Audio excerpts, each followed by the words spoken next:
a dude, like a My tranny? hairdo is assimilated into my headphones, so I can't take them off to hear you. Shit. Okay, here we go. Now my headphones are on. This you have a vibe of like Punk if you're rock. the side bitch who went crazy, like the Fatal Attraction vibe. Oh, did you know we're live right now? Yeah, I know. I remember testing it out. Oh, we're going all in. We'll try it. We'll try it this time. We'll see. I don't know if Facebook will flag us or something. How does my mic sound? It sounds good. Good? Okay. All right, he's getting ready. He doesn't even know what to do. The man, we're speechless. Are you talking? Are you okay? Hello, hello? Now I can hear you. I pressed the mute button. All I could see was all your body motions, and I was like, oh my Yeah. God, what's going on? This is, wait, where'd it go? Where'd it go? Where'd it go? Where'd it go? Man, here we I'm go. going to get my glass of water while you do this. Yeah, we're live. Toast is, I'm trying out Twisted Toast on live. We'll see how this goes. Maybe we got some people coming on. This might never ever happen again, but we try to record on Mondays. We try to All right, record what on are you Mondays. trying to show here? I want to get your Oh, take. Del Bigtree. Not Del Bigtree. No. That's not Del? This is Plantar CEO. Similar profile. Watch again. All right. What do you think he's on? Is he on neurodivergence, cocaine, or Adderall? I have my answer. Or life and excitement for where he's at and what he's doing. You're such an awesome person. You're Okay. awesome too. What do you think he's on? Like I said. But You think listen, he's- here's the thing. All the things that you just talked about, all the things you just mentioned, the reality is that being high on life and doing what you're doing and getting excited, it's literally like the same neurotransmitters that they're trying to replicate through drugs. Well, I'll tell you this. I think he's being excited and deliberate. And he might be. I think he's on I think he's on an overdose of fucking Adderall. I think that some really intelligent people are just like, they're just a little off anyway, so I'm pretty sure that guy might just be that guy who's like ultra intelligence with like no social skills. Well, yeah, totally. There's totally like a divergent, yes, I'm 100,000% in that. But the reason I brought this up was I have partaked in stimulants and cocaine and drugs that make you do weird things. One of the weird things, and it happened this weekend when I took the boys to the football game, we were so high up, and I know motherfuckers out there are going to be like, well, you're fucking rich, let me tell you something. It was so late in the game for me to get tickets. We spent almost $3,000 on nosebleed tickets. They're still great seats, and you could see the whole game. I also was the first time I'm bringing my boys to a football game. I had brought them to an NCAA. This is how lucky these kids are. Their first basketball game was an NCAA tournament game during COVID. I had never gone to an NCAA tournament game until this age. I brought them to the Eastern Conference Finals Championships Pacers game, which were $1,500 the tickets and the shittiest seats to get those last year. And so we spent like $3,000 on these tickets. Thankfully, I couldn't go because Kat, who's still pissed at me about her stinky vagina last week, with good reason, I'm sure. For a very good reason. She's like, now everyone's going to see me and go, do you have a stinky vagina? And I'm like, you did. You better profusely apologize to her and maybe buy her a nice whatever she wants. This bitch is made out. I'm just saying, you're going to have to do more now. All she wants is hold this over your head. She's destroyed the holidays for me because all she wants is like, she wants a brow lift now. Do you know what a brow lift is? Like the eyebrows? So her gooky Asian eyes don't look so gooky Asian. Well, listen, by telling the world that she had at a moment in time as apparently a stinky vagina, that destroys her life. That's different than just one holiday. Just saying. You're on Team Twisty. I played her. Your wife is on Team Twisty too. No, I'm sorry. I'm being a sassy blonde today. We fight about that all the time. She's like, we're on our team. I'm like, no, I'm the captain of this ship. Anyways, even a captain has a team, dude. Anyways, Kat was unlucky enough to go with us and enjoy one of the greatest college football games of all time. Because why was she unlucky? She was shitting her brains out. Because on Thursday, when her husband told her, I'm sick. I don't feel well. She didn't believe me. She said, well, what did you eat last night? Because I'm like a little scavenger at night. Did you drink some soda last night? What did you eat? And I'm like, no, Kat, I'm really like, no, you tell me always is sick. I'm like, I'm not being a man here. I'm like, I really don't feel well. And I worked through it Thursday and I worked kind of through it Friday. I was supposed to go to Arizona and go to Freddie Schofield's and party with the rugby dudes and party and get spizzed up. And Amanda was supposed to be out there, but she went to Art Basel, which I totally understand that. Yeah, she told me about that. And so it was just me and the boys because Kat couldn't go. We were feeling better on Saturday. Our other kids now finally got it. So it's going around. So I think this is a government created virus. This has been bad. So every one of you is going to fucking get it. Trust me. And just it was a stomach bug that caused diarrhea. Is that what I hear you saying? Yeah, and vomiting and just, I mean, snap. Like on Thursday morning. So she was going through this at that football game?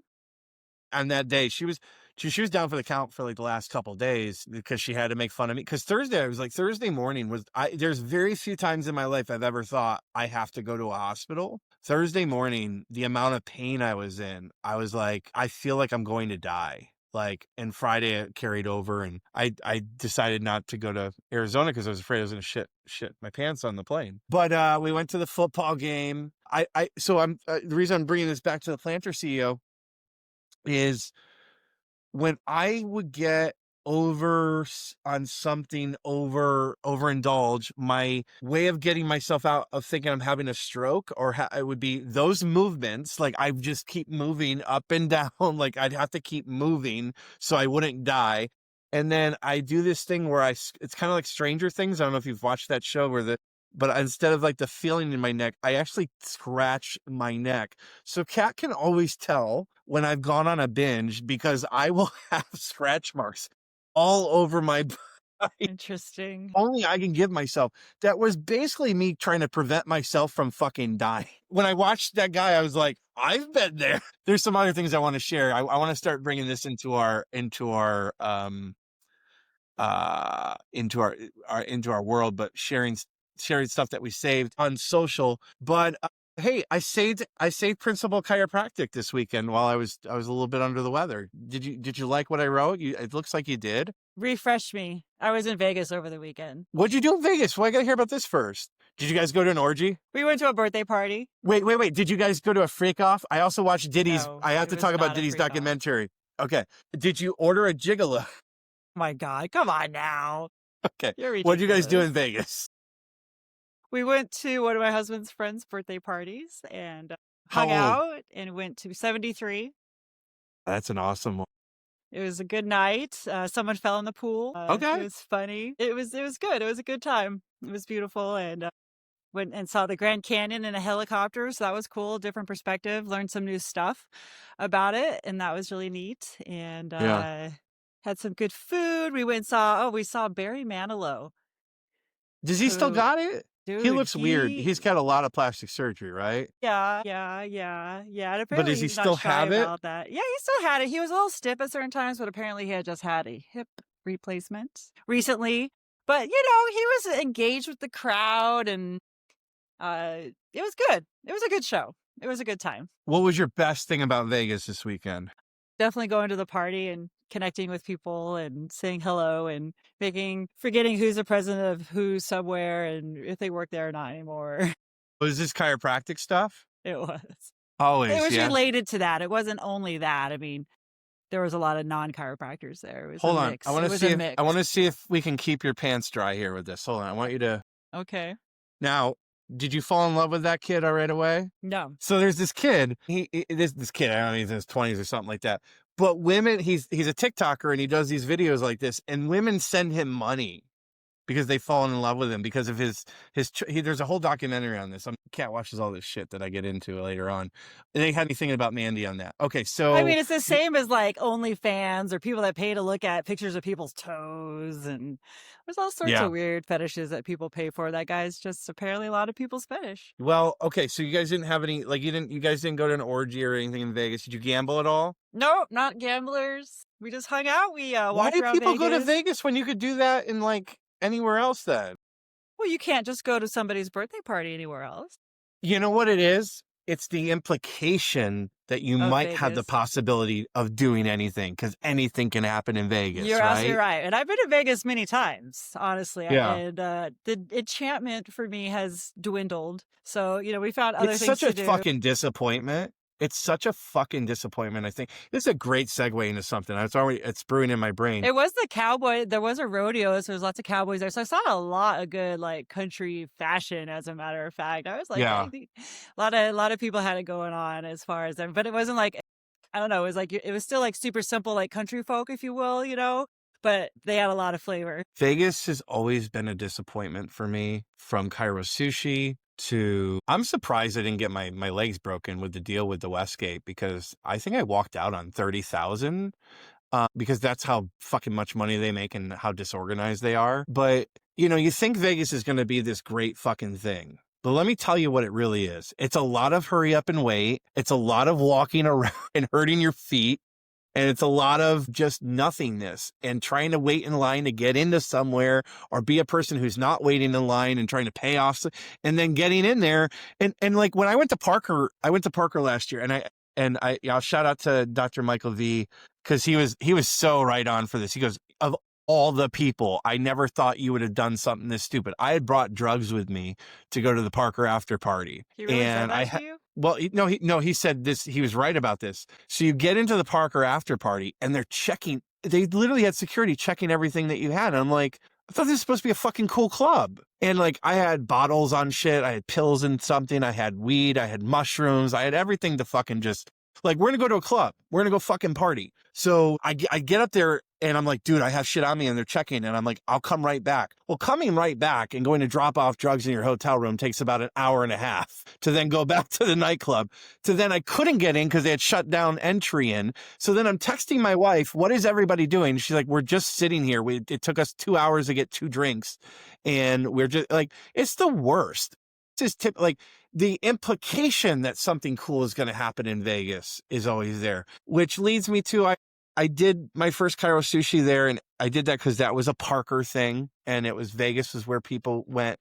It's fucking expensive to run events there. But one of my favorite relationships that ever started, unfortunately, I think has ended because of my remarks and my latest shit with, calling people out. And it sucks when you're friends with people, or you think you're friends with people and you love people and you respect people, but you also, like, when they get involved in politics and you're like, well, hey, now that you're involved in this, like, I'm going to shine a light on this and say, like, bullshit, right? Like, and one of those guys was Travis Corcoran from the IFC. Now, Travis Corcoran, sexy motherfucker. He's got one of those BJ Pond. He's got even better, those beards. Like, Travis has built a scalable model in, like, Netherlands, I think it is. I can't remember. I've always loved Travis. Travis came out to Vegas to summer camp. I jumped behind the counter when I heard, he said, I flew all the way from Europe.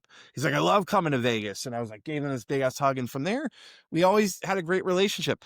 Unfortunately, I've lost some people on my email newsletter, and I've lost some, I think, people that are pissed at me about me calling out, the DE IFCO thing, because, like I said, it's not going to lead to anything because nothing ever gets fucking done. The IFCO is really, really great for ideas, but they've never implemented shit. And I was part of that. I wrote about that that's the segue into this article. I saved Principal Chiropractic. And the idea behind saving Principal Chiropractic is that we're never going to agree on the delivery mechanism. You, Melba, you're going to have a different delivery mechanism than a knee, chest, upper cervical person. So, like, if you say, well, I think that they should be on monthly adjustments, someone's going to say, well, I think they need to be checked and not adjusted. And at the end of the day, I think we can all fucking agree on one thing, even if this is not standardized, because that's the other part of the problem with this. But does every man, woman, and child need to be checked at least once a year for vertebral subluxations? All can agree baseline that at the worst case scenario, every man, woman, and child needs to be checked for vertebral subluxations. Now, here's the art of this. If we pump out, like the milk organization did 25, 30, 40, 50 years ago, got milk as a political organization, and we all agreed on one thing, got checked. We steal a simple thing. and we can educate and teach what vertebral subluxation really is. That is the power of an annual exam.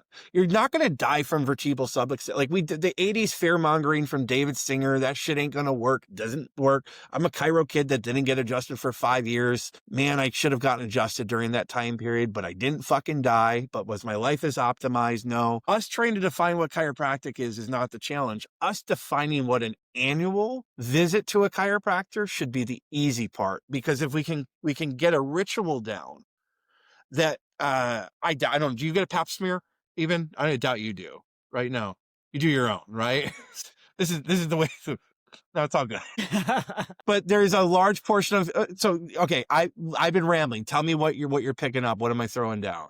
I want your feedback and fight me on. I don't give a shit. But I know I'm right. You just went off on pap smears and I just lost everything that you had just said. Look, the annual checkup. No, I think it's a great idea, right? I mean, if you're going to be successful in something, everybody says you have to replicate what somebody else did. So certainly stealing one slogan and altering it and then getting into the idea. I mean, of course, we can certainly compare ourselves to dentists who have, basically, dare I say, institutionalized the idea that, you're getting your teeth cleaned 2 times a year, get an exam, right? And so creating a campaign that allows that type of mentality to get replicated into somebody's psyche, I think it's a great idea. And it does make a lot of sense. It makes more sense for us than any other institutionalized medicine or allopathic thing. Of course it does. But the public doesn't know that, though. But they don't know. So this is your job, Tristan. Everyone without dropping F-bombs. I gave this to the IFCO. I went to New Orleans. I shit my pants, pissed myself, puked myself, and gave this information out in duress. And nothing was ever I gave the full campaign for Spotify, for YouTube. So I give this away. And here's what most people are asking. I love this. Now, how do I act this? Look, no one's coming to save you. The ICA ain't going to implement this. The ACA ain't going to implement this. The IFCO ain't going to implement this. If anyone does, it started here. But I mean, I need my ego. It's your idea. You're the one that has to push it out there. I don't know. I don't know how. Here's what I give all that same stuff to all your followers. Here's the thing, though. And here's the problem. Organically. Here's the fucking problem. Here's the problem. I'm neurodivergent. Chiropractors, just like they fucking shoot their wad in 3 minutes fucking their wife, don't have delayed gratification. Don't all men do that? It's not just chiropractors. No, because this is the thing, and this is why it always comes back to sex. Here's the strategy that every male human being needs to learn besides pegging themselves. They need to learn how to edge. And we talked about this. I talked about sharing this information with Austin Cohen. Like tantric stuff? Is that what you're talking about? Yeah, because it's about one fucking word, 2 words, delayed gratification. If you can, every individual, I guarantee you, if you go into practice today, tomorrow, Melba, and you tell every patient, hey, I don't see you on the schedule for your annual exam. We're going to put you on that. I'm going to guarantee you 98% of them don't even fucking question you. I know this because I've enacted this with many clinics. The problem is consistency. Well, really, inconsistently being consistent or consistently being inconsistent. This is not going to be an overnight save. It's got to be done community by community by community. It needs to be normalized. And the first place that you normalize is with your internal patients, your wellness patients. And you just tell them, we're going to put you on an annual exam. Every new patient that walks in the door, by the way, we're going to schedule you for your annual exam.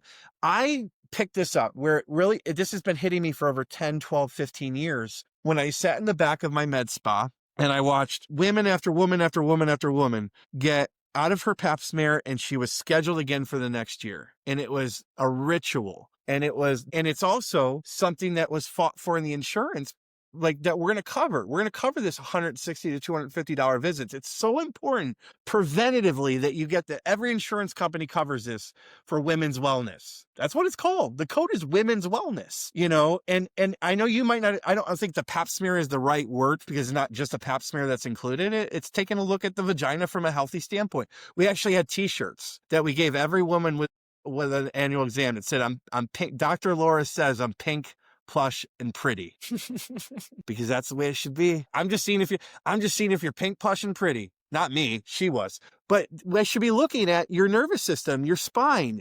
Hey man, looks fucking great. Absolutely. Looks white. Looks like great cocaine. It's white and clean.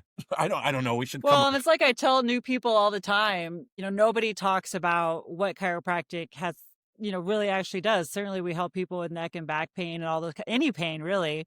Generally speaking, most of the people, you could resolve a pain problem with chiropractic. But science all the time is proving all the amazing things we do for the nervous system also. And so there's no conversation about those things. And so when you Right. open this door and you ask for a grassroots effort and whatever this information you try to give this other organization, It's just going to take 5 years for if you give are it on a to your people. if you're I guarantee you guys, if you do this without any political organization, you just do this in your own backyard and you can have delayed gratification, 5 fucking years, you will see a huge impact. And here's the math, and this is what I always sold the docs on. You could have 100, this is back 7 years ago, so let's just double this up now. $500 annual. I mean, that's a no-brainer fee for a value stacked annual exam that you're going to be looking at the nervous system. It's up for you to decide what that's supposed to look like. Because again, the problem in our profession is there's no standardization. But the beauty in our profession is that there's no standardization. You have a bunch of rebels, visionaries, smart motherfuckers, and all they want to do is battle this. So let me give you just one simple thing. Annual fucking exam, create it the way that you want to do it, implement it. Just fucking do it. Here's the implementation plan. Start today. Hey, you're booked for your annual exam. And then it will become normalized. The other thing that I would do is I would make it free for poor people, for segments of demographics, because that's what the dentistry did. Dentistry sold dental hygiene and the importance of seeing your dentist on a regular basis by giving it to poor people for free. So rich people look at it and go, well, if they're giving it to poor people for free, it should be valuable then. That's the simple fucking concept. So you just fucking do it. Design it however you think. This is the easiest answer I give to everyone. What would you want done? What would you want done annually to show you your brain, your nervous system, your gut? I don't give a shit. Do blood work. Fucking go and dive into people's poop and sniff it. I don't care. Do whatever the fuck you No, think you're you need right. to do. It's true because I feel like someone also has, I'm sure I've learned from somebody that examinations, re-exams, it keeps people engaged. Let's just fucking do this and solve and then I guarantee you in 5 years, it will be super fucking easy in your own backyard to run meta ads or whatever company it'll probably be OpenAI fucking ads that will be running. Get your nervous system annual exam for $50, save $100. And it will be normalized in your own. And then maybe in 5 years, when some of these fucking dopes with nice beards that are really smart, but that are fighting over stupid shit, like the board. This is the stupidest thing. We're fighting over the board's fucking price increase and centralized testing, which is actually smart, instead of saying, hey, let's do what other school institutions, let's make school free. Let's make tuition free with other places like NYU. Let's make, which is an answer. It's not the only answer. There's medical schools that you can go to pay to. There's also, I can only get into NYU because it has endowments and I'm the best of the best. Like there's other, we're talking about pennies on dollars and we're bitching about that because the principal smart chiropractic, as I said before in our first couple podcasts, is now the libertard of the profession. And they're actually turning into the liberal Democrats that want to keep African Americans poor because we want to victimize the student. I'm sick of dude, when did we ever say you didn't have to, in professional wrestling, they call it paying your fucking dues. No one shot off the skyrocket hood into becoming the Rock. The Rock wasn't even the Rock. Well, the Rock had a little bit of his father helped a lot. So not a good example. So what's that called when you hire from within the family, right? Nepotism. It's funny that you say that because, somebody even said to me this weekend, nepotism only gets you so far. You still have to Only so far. You still have to have talent. So The Rock took what was given to him and exploded it. But in professional wrestling, you know what motherfuckers used to have to do? They have to go and pay their dues by playing in mini markets and play at flea market shows and, pay your dues. So all these, well, it's too expensive. Well, fuck you. Get a fucking job and work, motherfucker. I'm sick of this shit.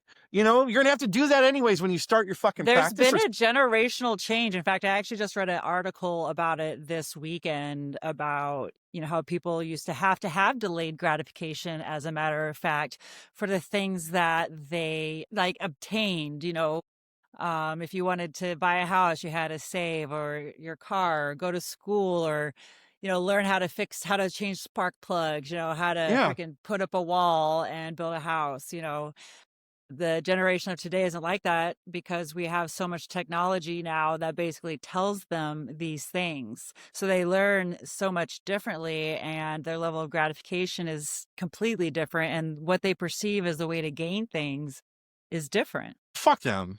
Adapt or die, brother. Adapt or die. That's what these people are doing. But I just, I think, the I call them losers out there that are fucking attacking really smart people in our profession that have done more than other people, that they know what is done to be right and they understand like what needs to be done. And I'm sorry, like I want better chiropractic students coming out. And if, centralized testing is proven in other markets and models that like this is better way of doing things, then it's a better way of, if the job is to get people, I mean, that's what institutionalized education has become, is that the job is just to get people through, but they're not really good at what they do, like what high school and what, public schools are. Like it produces losers. Like I don't want losers coming out like that don't know what the fuck they're doing, I think it produces losers. Come on now. That would say that everybody coming out of chiropractic school is that. But I don't think here's so. the thing. No, I'm saying if we victimize the student so much, we're just enabling them to get the fuck out, then, and it's just like, and that was the terminology in most schools. That was it back in my dad's day. It was, what did people ask? Where'd you get out of? It was like, like, where'd you get out of? It wasn't where you enjoyed. I always get asked, where did you graduate from? Or So where back did you in go to the, school? so I think that the schools have done a better job then of making that. But I think the schools are doing, I think that schools get shitty stuff thrown at them for the student stuff. That's not their problem. That's not that, it's still a business, I think it's a hard thing, but I don't think that the boards, if we're going to point anywhere, it's not the fucking boards. This is the stupidest thing that we're fucking talking about. But I know why we're talking about it, because we want to look like we're cool. We want to look like we want to look No, like it's fucking because Kamala it's a Harris. change, and change is uncomfortable, and that people choose to express their discomfort in Well, I'm talking about why the in gurus different care. ways. Why the gurus care. The gurus don't give a shit about anyone but the gurus themselves, So anyways, on that note, because I was shitting myself a little bit on Friday, I love documentaries. I got to watch the Diddy documentary on Netflix. I saw that. Tell me more. You got to watch it. I understand this man so much. I just, look, he's an asshole. He probably had, I understand this man from multiple avenues. When I watch this, I'm going, this is a narcissist. I love narcissists. We've talked about this before. I have a passion for narcissists. There's something about him to me that I'm like, I just want to fix you. But at the same time, I understand, like, dude, just getting a freak out. Like, so apparently, him and his wife, Cassie, whatever this, gorgeous girl, they would invite a gigolo over to have sex with her, and Diddy would watch, and it was an 8-year thing. She was a part of it. Like they play it off like he groomed her. He did, like, He probably did. Abuse is a real thing, dude, and women can become submissive. Okay, then You're getting on a touchy subject, brother. Okay with this. I know that's what you want. I'm okay with this. I want to have this discussion. At what point do you, the partner, take accountability? And this is what the jurors said, why they said, yeah, it's hard for people that have never been a part of domestic violence, honestly, to understand how it happens for the victim. It's like a lot of things. It's like a lot of things you don't understand until you experience it yourself, ultimately. What am I missing? Her personal inner workings, what's going on inside of her brain, the things that you can't imagine understanding, that you yourself might potentially allow yourself to fall victim to because of threat of somebody killing your family, potentially you. Yeah. And then you try to appease that person because you don't want them to beat you or to threaten or to kill or whatever, which I think were part of the things that she said he did. Very much there was a conversations on that. So see, I am a book that wants to be open and like, let's dive deeper. My first initial reaction was, dude, you're part of this too. Like, why is he just taking all the fall? Like, it's a two-way street. Now, it's true, but women generally don't have the upper hand in those types of situations anyway. Cross abuse does happen of women onto men, but it's certainly more frequent on women. And Diddy, to your point, being the narcissist and the power person. Yeah. It was a great documentary. It definitely leans heavy, and there was some points at the end where the jurors they have the jurors talking, and they're saying the same thing. They're like, "Look, is this a violent person? Yeah, it looks like he's a violent person, but he wasn't on trial for domestic violence. Is he an Yeah, asshole? Yeah, but he past. isn't on trial for being an asshole. Did he do prostitution? Well, apparently he did. That's what they found him guilty for, but they also didn't find him guilty for like traffic, like other things. Mm-hmm. But he's got 70 other cases like out against him, so his life is going to be crazy when he gets out and stuff like that. I just where I predict where he goes, black pastor, reformed, like that's what you're going to see. This is a guy who's very Like smart. Kanye style. He's just going to do what Kanye did. Kanye went the route of creative, and I think he burned some cards there, but I think that Diddy, this is my prediction. Diddy at 60 and 70, black priest, church, like he'll have an audience, and I When bet does he he'll get make, out of jail? Is that when he gets out of jail? no, he's got 50 months or something, so which will Oh, probably be darn. like 30, so like 3 years. He'll be still in his 50s then. He'll still have to have a 3 to 5 year makeover, depending on how long that lasts. But he's still going to have an audience. And I bet here's my prediction. I bet he makes more money as the Black Joel Osteen than he ever made. And he made a shitload of money with Bad Boy and other things. Well, because it's a nonprofit. It's a He's gonna religious exemption. But he's gonna ride, because that's your option. You got to ride. Like if I'm spinning and doing the PR game and I'm running marketing for this guy, which is where my head goes when I watch these things, I'm going, that's the answer. You got to show that you reformed yourself, because apparently he's in drug rehab. He's doing ministry work. Like it's all pointing to that. Like that will be, what did I do I found God, right? What could and here's the art of this. Like if he helps people, then he helps people. Someone down the road that goes, well, man, you fucked up. Like, yeah. I think here's my theory. I don't think anyone realizes, we've talked about this behind the scenes. We've talked about like how much work is required of you to build things, and to build what he has built. I mean, it requires not sleeping. And we lived in this world and era of ecstasy, Adderall, cocaine, that makes it easy to false stimuli. And there's parallels with that lifestyle of that sexual deviancy with that world as well. And I think it fried his brain out. I think truly, like chemically, he fried his brain out. And I think it just made it. They said in the documentary, it's like there's the metaphor of like you feed one beast versus the other beast. And I think they were feeding the good beast for so long. There's a beast inside it. Like there's a beast in me that like I've watched rages that he had on camera where he's throwing shit. And I'm like, I've done that before. Like in the office, like I've thrown shit in this office, like when I'm in growth mode and shit. And I think he just went too far to the like the devil man was inside. So the answer is God. I think my prediction is Diddy comes back even stronger than ever. He'll become the Black Joel Osteen. He's got That's it in awesome. him. I mean, some people would argue that the answer is always God. The answer is always God. I have to tell you this story. One time I was here at my house and had a friend over who was a massage therapist renting a room out of my office at the time. And she was an atheist. And we were talking about God, and she was talking about like the particle accelerator under Nevada somewhere, like that. Okay. I like this. And what they're trying to do is like find the quote God particle, right? Okay. And it's called the God particle. Okay. And she's like really passionate about it. And, they're like getting this close to finding the God particle, which is like the thing that holds it all together, like that allows us to exist when we basically, according to chemistry, probably actually shouldn't exist, right? The miracle of life and existence.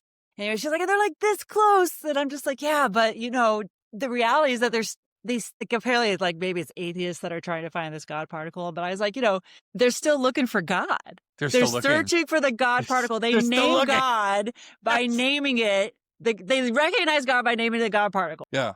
Well, dude, fucking look, God is great, man. Fucking God is the reason that Indiana football won and came back. I got to give a shout out to. So here's my prediction. Can I give you a prediction about that? Please. Because I just heard that they're 11-0. Yeah. They're undefeated season. So here's my prediction. My prediction, based upon my past experiences working within the sports medicine industry, is that they're going to croak because they're going to be too full of themselves and they're going to lose their discipline and they're not going to make it all the way. This Kurt Signetti I got to tell you about. I don't think I've ever taken you as a sports fan. Am I wrong with that? I'm not a not sports fan. I mean, I don't Yeah. follow it per se, but I'm amongst people that talk about this. So I did a post the other day about Dr. Amanda, our friend Amanda, Chiro Mogul's Amanda, Dr. Amanda Alphabet, the Signetti of chiropractic, because the thing about what this guy has done is he changes the room. And I wrote about this in I there. saw it. This guy just fucking wins. And to do what he's done, there's just a feeling. We got to place. We placed this bet before. We should place it before they start the college football. But since you're going against them and I'm going for them, we need to place a bet. Like Interesting. it's got to be like What are it's you not a are money you bet because just money coming up with doesn't. this right now? Yeah, we got to place a bet now. I mean, I'll shave my head. I'll do something fucking wacky. You can. Well, let's think about this. Let's ask viewers, users, consumers. You tell us what we should bet on.